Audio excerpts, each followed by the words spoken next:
I'm joined now by Democratic member of Congress, Representative Hakeem Jeffries in New York, who serves on the House Judiciary Committee. What does that mean, cleaning up corruption? How do you do it?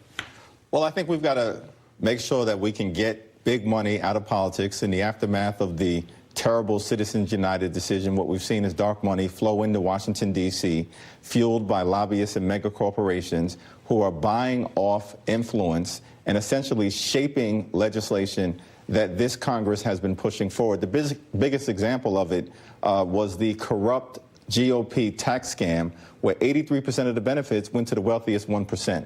This was not done for the people. That's who we stand for as Democrats. It was done for the lobbyists, for the mega corporations, for the wealthy, the well-off, the millionaires, the billionaires, to subsidize the lifestyles of the rich and shameless. This is corruption happening in plain sight. But that's okay. But that is, I would not disagree that's corrupt.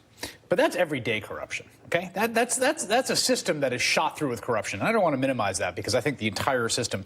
But we're talking about very specific corruption, which is this president has a whole host of distinctly corrupt relationships to his business and things like that, that my question is, what could Democrats do if they got the majority?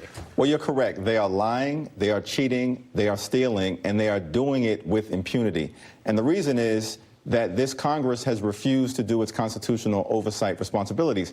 We are an independent branch of government, a separate and co-equal branch of government. The House of Representatives doesn't work for Donald Trump. We work for the American people.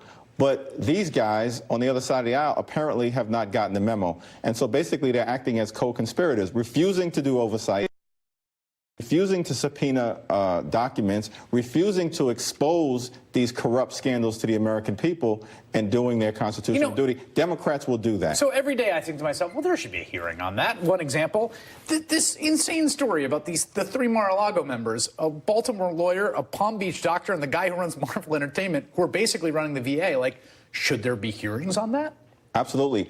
And, you know, the Oversight and Government Reform Committee basically, for years, wasted millions of dollars on Hillary Clinton's emails, which was a fake scandal designed to undermine her presidency, but refuses to do anything as it relates to, you know, sort of the corrupt after corrupt after corrupt instance that has arisen as it relates to Trump's cabinet secretaries. It's shameful.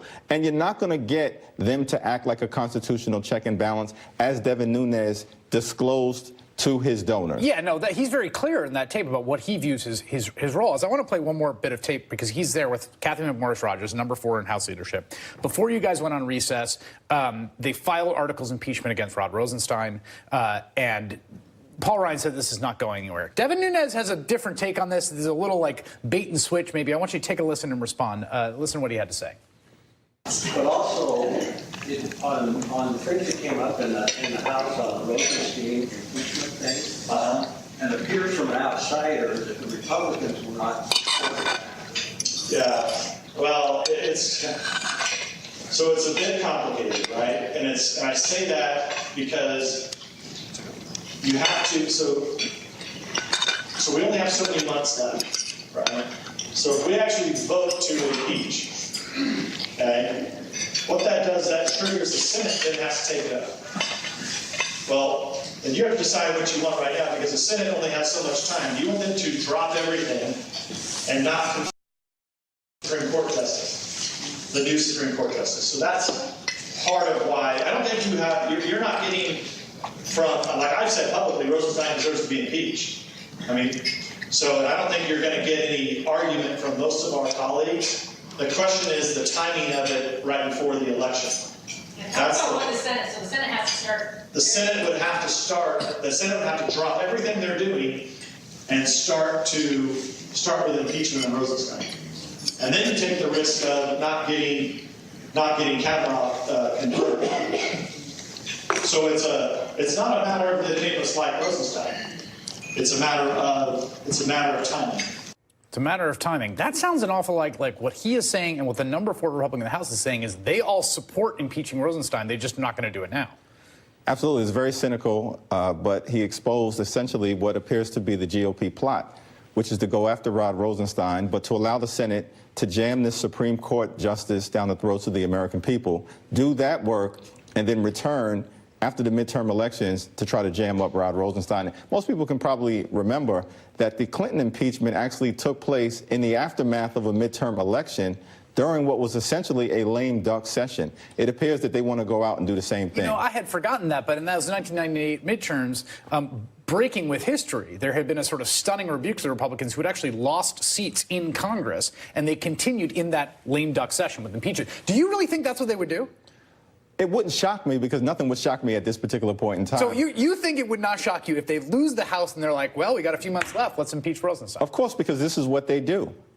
In other words, I mean, that's what sounds like what Nunes is proposing. Yeah, and at the end of the day, listen, the so-called chairman of the Intelligence Committee is a complete embarrassment, but what's worse is that you have the number 4 person in the House Republican Conference apparently signing off on this, and we can't necessarily believe what the leadership is saying when we know what Donald Trump wants to do is get rid of Rod Rosenstein because he wants to get rid of this investigation into the Trump campaign's collusion with Russian spies. Final question. Nunes is a special case in terms of the extraordinary lengths he's gone to. Very special. But is it your sense from being on the Judiciary Committee and your colleagues that that's basically actually the way that most of your Republican colleagues feel about this? Well, a significant number of House Republicans are part of what I refer to as the cover-up caucus.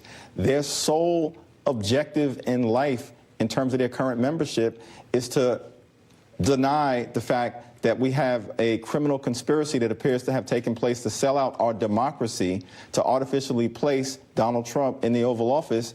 An ongoing serious investigation. They want to turn a blind eye to that and distract the American people in part by doing things like going after Rod Rosenstein. It's funny, you know, they're spending a lot of time doing that. They're not spending a ton of time legislating, which is also notable. I mean, since they passed the tax bill, it's like, okay. Totally, and we want to lower prescription drug prices, we want to raise pay, and we want to clean up corruption in Washington, D.C. All right, you got that in there.